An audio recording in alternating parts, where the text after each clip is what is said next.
देवलोक तक बनने की भी संभावना होती है। देवलोक जैसी रिद्धि सिद्धि भी मिलती है। तो आइए 9 पुण्य में से प्रभु ने जो अन्न पुण्य का बतलाया है उसका आप लोगों ने स्वाध्याय में किया, सुना। आइए अब पान पुण्य के बारे में चर्चा करेंगे। जो स्थानांतरी सूत्र में प्रभु ने पान पुण्य को कितना महत्व दिया है। पानी को सबसे पहले प्रभु महावीर ने कहा है, एक बूंद पानी में असंख्यात जीव है। अन्न के बगैर व्यक्ति फिर भी रह सकता है, पर पानी के बगैर नहीं रह सकता। पर अन्न को प्रभु ने पहला स्थान दिया है। 9 विशिष्ट पुण्य, सर्वोच्च पुण्य में अन्न को पहला स्थान दिया है और पानी को दूसरा स्थान दिया है। यह अपने अपने स्थान में अपना अपना स्थान महत्वपूर्ण है। सबके स्थान अपने अपने हैं और अपने अपने महत्वपूर्ण हैं। पानी के बिना भी व्यक्ति जी नहीं सकता। अन्न के बगैर फिर भी जी लेगा, पर पानी के बिना, अन्न तो खाली शरीर के लिए ना, खाली खाने के पेट में आता है, और पानी जो पान पुण्य वाला है, पानी तो हमारे संपूर्ण कार्य में, सब कार्य में पानी उपयोगी है। पानी के बिना गुजारा नहीं है। और इंद्रिय विंद्रिय केंद्रीय चौंद्रिय पंचेंद्रिय सबको ही पानी चाहिए। प्रभु ने मोटे शब्दों में स्थानांतरित सूत्र में कहा है, एक है अतिवृष्टि, एक है अनावृष्टि। समझते हैं? मतलब एक है बहुत ज्यादा पानी आना, बरसात होती है तो पानी थमने का, और एक है बिल्कुल ही सूखा पड़ना, जैसे राजस्थान में बिल्कुल ही सूखा पड़ता है, तभी तो इसका नाम रेगिस्तान बोला है, राजस्थान के लिए। और इससे अकाल पड़ जाता है। जब वर्षा ही नहीं होगी तो खेती कहाँ से होगी, खेती नहीं होगी तो अन्न कहाँ से आएगा। तो अन्न उत्पादन के लिए भी क्या किस चीज की आवश्यकता है, पानी की आवश्यकता है। शरीर के लिए पानी की आवश्यकता है। खाने पीने नहाने धोने जितने भी क्रम है, सब चीज के लिए पानी के बिना गुजारा नहीं है। पानी से कोई बच नहीं सकता, पानी आवश्यक है। और अन्न से भी उत्पाद किया जाता है ना, उत्पाद करते हैं, फिर उसमें अच्छे कीमती वाला या कम कीमती वाला या सब तरह का मिला के फिर उसको बेचते हैं। लेकिन पानी को उत्पाद नहीं कर सकता ना इंसान। पानी को उत्पाद करने के लिए H2O वाला एक मतलब सिद्धांत लिया, और उस सिद्धांत लेके सर्च करा, पानी उत्पादन करने के लिए प्रयास किया, और उसमें भी इतनी सफलता नहीं मिली। वैज्ञानिकों को इतनी सफलता नहीं मिली। पानी स्वयं पानी को खोदने से ही निकलता है। अन्न को तैयार करने के लिए, उत्पाद करने के लिए कितना प्रयास करना पड़ता है। अन्न तैयार करने और भी बहुत सारी चीजें तैयार किया जाता है। वस्त्र तैयार किए जाते हैं, शस्त्र तैयार किए जाते हैं, शास्त्र उनकी भी रचनाएं की जाती हैं। मतलब सब चीज ऐसे तैयार की जाती है, लेकिन पानी अभी तैयार कोई नहीं कर पाया। वो प्रकृति की अपनी नेचुरल प्राकृतिक ही देते, वो अपने आप ही वो पानी तैयार होता है। तो पानी के लिए प्रभु ने क्यों बोला सबसे कीमती बोला? भले ही प्रथम स्थान अन्न को दिया, लेकिन पानी को, वो पानी अपने आप में एक जीव है। पानी अपने आप में क्या है? एक जीव है, एक जीव है। और एक बूंद में जितना बड़ा असंख्यात जीव बतलाए। तो पानी के बिना हम रह भी नहीं सकते। पानी अपने आप में जीव है और पानी के बिना हम रह नहीं सकते। तो हम पानी से बचे तो कैसे बचे? प्रभु ने बचने के उपाय बतलाए हैं कि पानी के लिए विवेक का प्रयोग करें। क्या बोला भगवान ने? पानी के लिए विवेक का प्रयोग करो। विवेको धम्मो, विवेक में धर्म है, त्याग में धर्म है, पर त्याग के संग यदि हम विवेक नहीं ला रहे, त्याग तो कर रहे हैं पर विवेक नहीं, तो हमारा धर्म सार्थक नहीं होगा।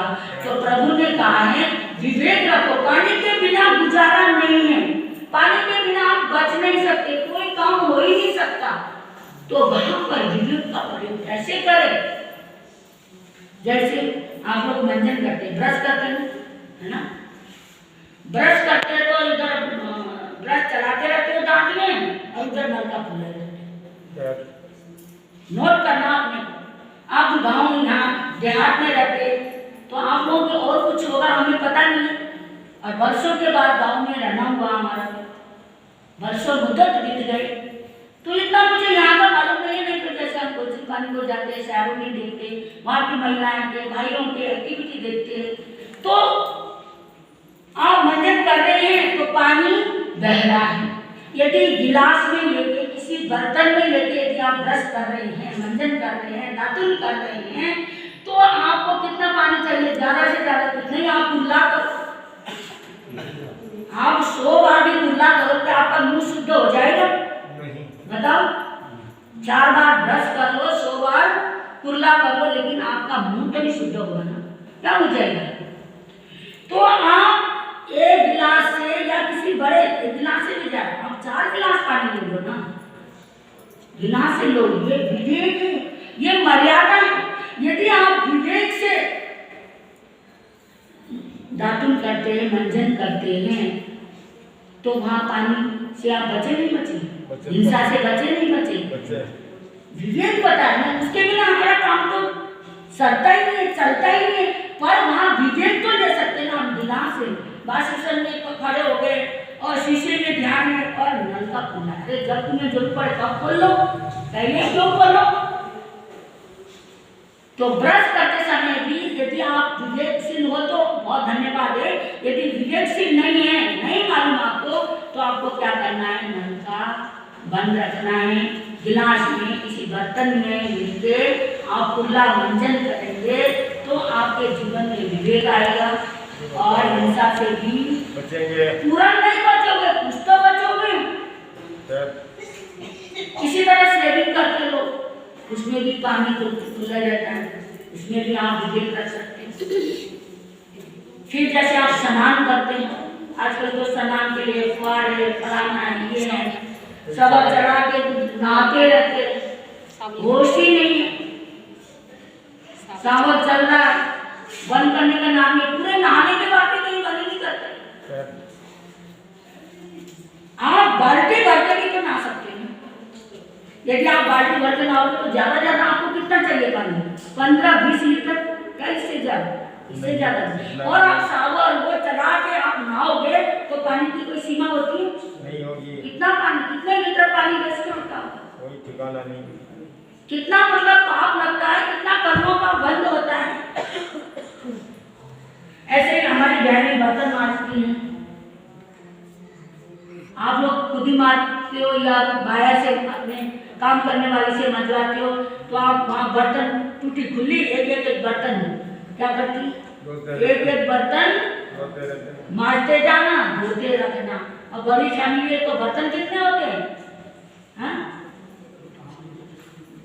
बड़ा परिवार हो तो बर्तन ज्यादा होंगे। और वो बर्तन, उसको क्या मतलब, काम करने वाले को उसको क्या पता पानी में कितना मतलब जीव है, कितनी हिंसा होती है, और वो पानी को छोटी जाती है।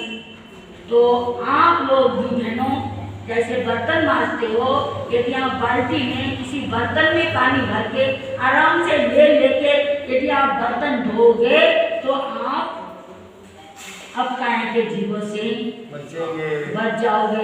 और धन्यवाद तो आप काया के जीव को, तुम्हारे बिना हमारा गुजारा नहीं। मैंने आपको जब शुरू में बताया था कि अब काया को जीवों को धन्यवाद दोगे, पानी के जीव भी आपके प्रति प्रतिशोध की भावना नहीं लाएंगे। नहाते समय कहो अरे तुम्हारे बिना हमारा गुजारा नहीं, पीते समय कहो तुम्हारे बिना हमारा गुजारा नहीं, तो आपके प्रति उनके प्रतिशोध की भावना नहीं आएगी। तो बर्तन मांजते समय विवेक रखें, पानी एक बाल्टी में भर के आराम से रखें और पर टूटी छोड़ दें और वो बर्तन एक एक मांज ले तो कितना पानी वेस्ट होता होगा आपका। 20, 25, 30 लीटर पानी, ज्यादा से ज्यादा इतने पानी, भरा परिवार हो तो भी इतने पानी से आपका गुजारा हो सकता है। और यदि आप टूटी खोल के आप बर्तन मांजते जाओगे तो वहाँ कितनी पानी का विराजना होगा। इसी तरह जैसे फर्श धोते हैं, आंगन धोते हैं तो पाइप से धोते हैं। आप बाल्टी भर के लोटे से मग से पानी डालते धो। मैं ये नहीं कहती आप पानी छुए मत, सफाई करो, सब काम करो और उसके पीछे विवेक का ध्यान करो। तभी तो भगवान ने कहा सकता ही नहीं काम। विवेक नहीं है तो तुम्हारा किया हुआ धर्म भी बेकार है। तो विवेक होना जरूरी है। कई पेड़ पौधों में पानी देते हैं, आप लोग देते नहीं देते? पेड़ पौधों में इतना पानी वेस्ट करते हैं। अरे आप वो जग से दे दो, किसी मग से, किसी चीज से दे दो वो पानी, और उधर आपने पाइप खोला हुआ है, पाइप वहां जोड़ा हुआ है और पानी अंधाधुंध पानी बह रहा है। तो उस समय पानी की कितनी विराधना होती है, कितना पाप होता है।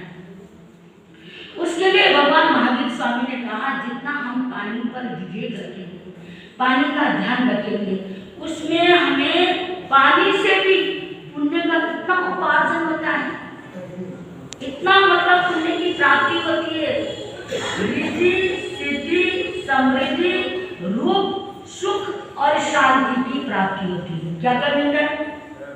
पानी की रक्षा करेंगे, पानी पर विवेक रखेंगे तो रिद्धि, सिद्धि, समृद्धि, सुख, शांति, आपको सुख और शांति, आनंद की प्राप्ति होगी यदि पानी की भी हम रक्षा करेंगे। पानी में जैसे मैंने आपको अन्न के लिए कहा था कि अन्न का दान करने से तीर्थंकर तक बन जाता है, देवलोक की अथाह शक्ति तक प्राप्त हो जाती है। ऐसे ही पानी का दान करने से भी भगवान अरिष्ट नेमिनाथ भगवान पूरा गांव में शंख नाम के राजा थे, मतलब वो शंख नाम के राजा थे। तो एक बार क्या होता है, राजा के घर में, राज दरबार में एक मुनि आते हैं और उनका मास कमान का पालना था, कहीं योग बनाने आते हैं और वो प्यास से वो तड़प रहे थे और राजा को भी इतना कोई खास ज्ञान नहीं था। देखा तो वहां पर जो द्राक्ष है ना, द्राक्ष समझते ना, द्राक्ष धोए और धोवन, उसका मतलब द्राक्ष का जो धोवन था, उस धोवन को राजा ने फटाफट मुनि को बहराया और वहीं फटाफट तुरंत खिलाया तो मुनि को जान में जान आ गई। उसके राजा के संग राजा के इतना उत्कृष्ट परिणाम हो गए, इतने भाव प्रबल हो गए, तो उसी समय उसे तीर्थंकर पुत्र का बंद हो गया पानी पिलाने से भी। तो प्रभु महावीर ने पानी के 21 मतलब धोवन पानी के नाम बतलाए हैं। जैसे आप आटे का धोवन, सब्जियों का धोवन, फलों का धोवन, जितने भी फल है मतलब 15-20 फलों का नाम दिया है कि यदि आप फल धो रहे हैं और वो फल का पानी भी आप संत मुनियों को भरा सकते हैं। तो तरह तरह के 21 प्रकार के स्थानीय सूत्र ने बहुत सारे फलों का नाम दिया है, सब्जियों का नाम दिया है, बर्तनों का नाम दिया है। आटे के आटा जिसमें मेरी बहनें बनाती है वो आटा का जो परात है उसका जो धोवन है। इस तरह से ये जो पानी है साधु संतों को भी आप बहरा सकते हैं और आप भी पी सकते हैं। इस तरह के जो फलों का जो धोवन होता है वो धोवन में अलग ही ऊर्जा भी होती है। तो ऐसा धोवन कभी, दालों का धोवन, चावलों का धोवन, जो भी चीज मेरी बहनें रसोई में काम करती है, भोजन बनाती है, उसका धोवन खुद पीते हैं, मुनियों को पिलाते हैं, उससे भी अपना उनका कल्याण हो जाता है। जैसे अन्न देने से अथाह रिद्धि प्राप्त हो सकती है, तीर्थंकर तक बन सकता है, सिद्ध गति को प्राप्त हो सकता है, ऐसे ही पानी का दान करने से भी। पहले के जमाने में आपको पता प्याऊ है ना, वो जगह जगह मिलते थे। क्यों मिलते थे? क्योंकि आपके राजस्थान में तो खास कर मिलते थे। और गर्मियों में, ये जेठ के महीने में तो जो बड़े बड़े पानी के घड़े होते हैं, क्या बोलते हैं, मटके घड़े, वो जगह जगह 1-1 किलोमीटर के अंतराल में होता था। क्यों? क्योंकि पानी पिलाने से भी, किसी कैसे को पानी पिला दिया ना, तो उससे भी चाहते हमारे जन्म जन्म के अशुभ कर्म टूट जाते हैं और शुभ कर्मों का बंद होता है और सुख की प्राप्ति होती है। और एक बात और कही सानंद सूत्र में, यदि हम किसी प्यासे को पानी पिलाते हैं तो कभी प्यासे को पानी पिलाया नहीं, बादे अमृत पिलाने से क्या फायदा। कभी प्यासे को पानी पिलाया नहीं, बादे अमृत पिलाने से क्या फायदा। कभी गिरते हुए को उठाया नहीं, बादे आंसू बहाने से क्या फायदा। कभी गिरते हुए को उठाया नहीं, बादे आंसू बहाने से क्या फायदा। कभी प्यासे को पानी पिलाया नहीं, बादे अमृत पिलाने से क्या फायदा। यदि कोई मुनि प्यासा है, यदि कोई सधर्मी प्यासा है, यदि कोई भिखारी है, अपंग है, लूला है, लंगड़ा है, ऐसे को आपने देख लिया और यदि उनको आपने पानी का दान दिया तो उससे बड़ा दान कोई नहीं। प्यासा बड़ा है, तड़प रहा है, उस समय पानी नसीब में नहीं है, बाद में अमृत मिलने से क्या फायदा। तो जो व्यक्ति लंबी उम्र चाहता है, निरोगा शरीर चाहता है, तो उसके लिए प्रभु महावीर स्नानम जी सूत्र में कह रहे हैं कि उसे अन्न और पान का पुण्य अवश्य करना चाहिए। पूरे दिन में अन्न और पानी इनका दान अवश्य करना है। चाहे आप कोई जा रहा है, उसको तो भाई पानी पी लो, ये तो गांव का माहौल है, आपको तो बहुत अच्छा है यहाँ पुण्य का माहौल। कोई गरीब जा रहा है, उसको एक रोटी दे दो या कुछ खाने की चीज दे दो। अन्य तो अन्न का पदार्थ कोई भी चीज यदि आप किसी गरीब को दे रहे हैं तो प्रभु महावीर क्या रहे हैं, उसकी उम्र लंबी होगी, निरोगा शरीर होगा। और इससे विपरीत यदि आपने दान तो किया केवल दिखाने के लिए, किसी को रोटी भी दे रहे हो चिल्ला चिल्ला के दे रहे हो, किसी को पानी भी दे रहे हो चिल्ला चिल्ला के दे रहे हो, मन इतना शुद्ध नहीं है, तो आपकी उम्र तो लंबी हो गई, उम्र तो लंबी है आपकी, पर शरीर से सुख नहीं है।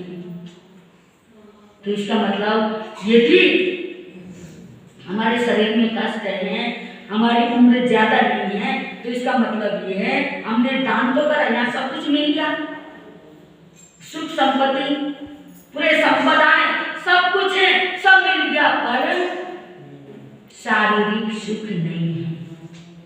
तो स्थानंद जी सूत्र में आप लोग सुन रहे हैं, लगभग अन्नपूर्ण और पानपूर्ण का विश्लेषण आप लोगों ने सुना कि हमें पानी का विशेष विवेक रखना चाहिए, ध्यान रखना चाहिए, इसके बिना हमारा गुजारा नहीं है।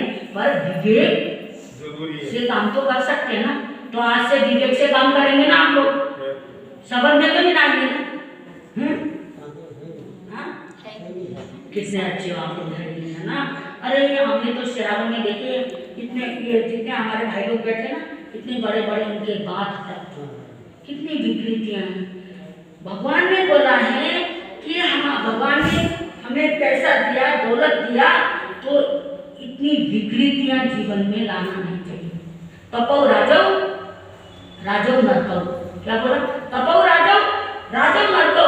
यदि जो तप करता है, तब तक से मिला है आपको, ये आपको जो मतलब जो सुख वैभव जो मिला है, पैसा जो आपको मिला है, ये सुख करके मिला है। जो भी मतलब बाहर रह रहे हैं, अथाह सुख में जी रहे हैं, ऐसो आराम में, ऐयासी जीवन में, लग्जरी जीवन जी रहे हैं, पहले पुण्य किया इसलिए मिला है।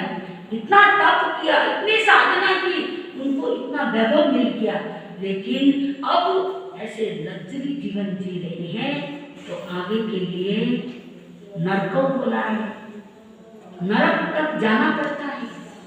इसलिए आप लोग विवेकशील है, गांव में यही तो अच्छी चीज मिलती है हमें, गांव का माहौल। इससे तो हमें गांव अच्छा लगता है कि गांव के लोग भोले भाले प्राणी है ना, गुरु लोग जो कहे वो मान लेते हैं, है ना।